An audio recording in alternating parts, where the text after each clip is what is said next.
أعوذ بالله من الشيطان الرجيم بسم الله الرحمن الرحيم وإذ قال موسى او کلا چو فرمائل موسى علیہ السلام لقومه خپل قوم تا یا قومی اے قوم زما اذکروا یاد کئی نعمت اللہ نعمت دا اللہ علیکم چکڑے دے پتا سبانی اذ جعل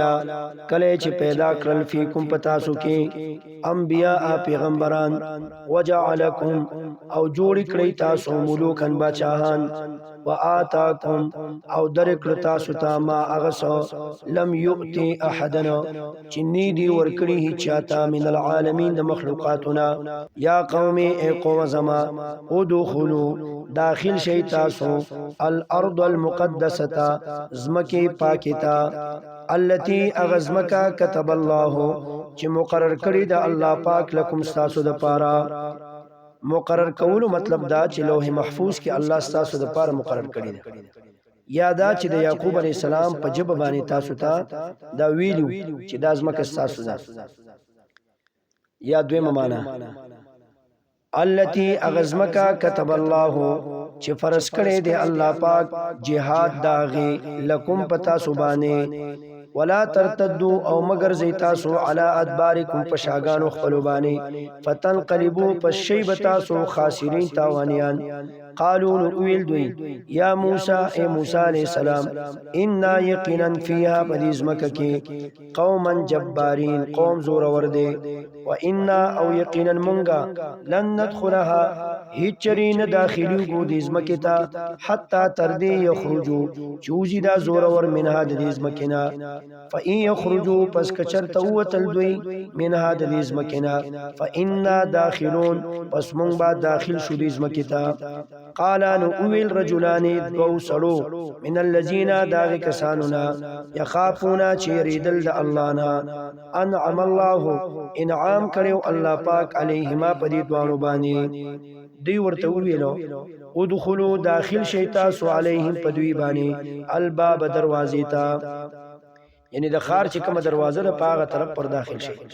فاذا دخلتموه پس کلا چې داخل شي تاسو دی دروازې ته فانکم پس یقینا تاسو با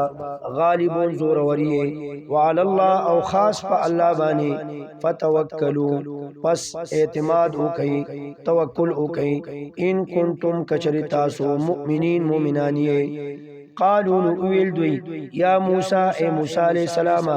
انا یقینا منگا لن ندخلها هیچرین داخلی گو دیزمکتا ابدا حس کلا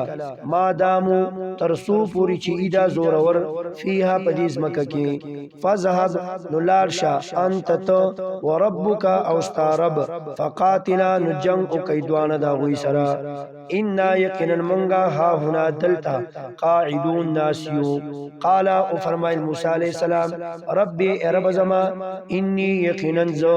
لا املکو اختیار نلرم الا نفسی مگر د خپل ځان او اخی او د خپل رور ففرق نجدایو کا بیننا زمون پمیس کی و بین القوم الفاسقین او پمیس د قوم نافرمانه کی مونږ د دین جدا کا یعنی په دې دنیا کې کبدي عذاب راځي نو پاغي کې مونږ د دې سره مشرک کوا یا دا چې په آخرت کې چې په دې کوم عذاب دی پاغي کې وسره مونږ مشرک کوا نو د ففرق یو معنا شو جدائی راول زمونږ او د دې په منځ کې دویمه معنا